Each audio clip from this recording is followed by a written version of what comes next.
কর্তাগিন্নি মিলে আবারও বেরিয়ে পড়েছি কিছু কেনাকাটা করতে। সামনে যেহেতু বড় অনুষ্ঠান, সেই জন্যই আমরা বেরিয়েছিলাম দুজনে। হ্যালো এভরিওয়ান, আমি মনীষার নতুন একটা ব্লগে আবার তোমাদেরকে জানাই অনেক স্বাগত।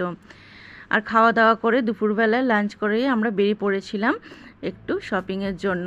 আর এখন তোমরা যে ব্রিজটা দেখতে পাচ্ছ, এটা হচ্ছে কল্যাণী যেতেই পড়ে। আর এটা দেখো তৈরি হচ্ছে, এখনও ব্রিজটা পুরোপুরি তৈরি হয়নি। আর তার উল্টো দিকেই দেখো গঙ্গা। এই জায়গাটা এত সুন্দর লাগছিল যে কি বলবো, অনেকে আবার দাঁড়িয়ে ফটোশ্যুটও করছিল। গেছিলাম আমরা শাড়ি কিনতে, আর সেটা হচ্ছে কাঁচরাপাড়ায় মা লক্ষ্মী শাড়ি সেন্টারে। এই মা লক্ষ্মী শাড়ি সেন্টার এটা হচ্ছে কাঁচরাপাড়ায় নতুনই খুলেছে, এটার ব্রাঞ্চ আছে শান্তিপুরে, কিন্তু আমরা কাঁচরাপাড়াটায় গেছিলাম যেহেতু আমাদের ব্যান্ডেল থেকে এটা সুবিধা।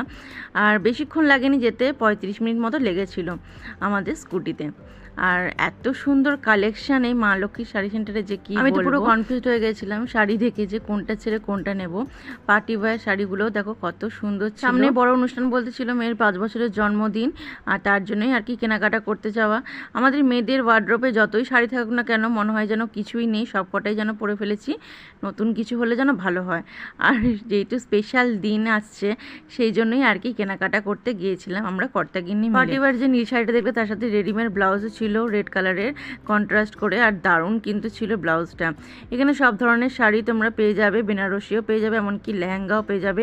আর প্রত্যেকটার কালেকশন ছিল জাস্ট ওয়াও। আর আমার অনুষ্ঠানটা যেহেতু দিনের বেলায় হবে, সেই জন্য আমি পার্টি ওয়্যারের দিকে যাইনি, সিম্পল একটা সিল্কের ওপরেই নিয়েছিলাম। শাড়িটার কি নাম বলেছিল এখন মনেও নেই, ভুলে গেছি, যেহেতু এটা ভিডিওটা অনেক দিন আগেই, আর আমি ভয়েস ওভার দিচ্ছি পরে। শাড়িটা শোবারও ছিল, আর দিনের বেলা পরার জন্য ছিল লাইট ওয়েটও, যেটা ক্যারি করতে কোনো অসুবিধা হয়নি আমার। আর যেহেতু গরম ছিল, সেই জন্য একটু লাইট ওয়েটেরই নিয়েছিলাম, বেশি হেভি ওয়ার্কের শাড়ি আমি নিইনি। আর যেহেতু মেয়ের ড্রেসটা ছিল পিঙ্ক কালারের, সেটার সাথে আমি ম্যাচ করেই কিছুটা নেওয়ার চেষ্টা করেছি।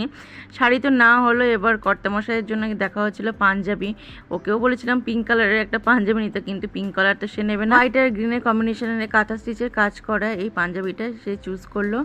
আর এটা পুরো সুতির ছিল, যেটা পরে ও খুবই কমফোর্টেবল।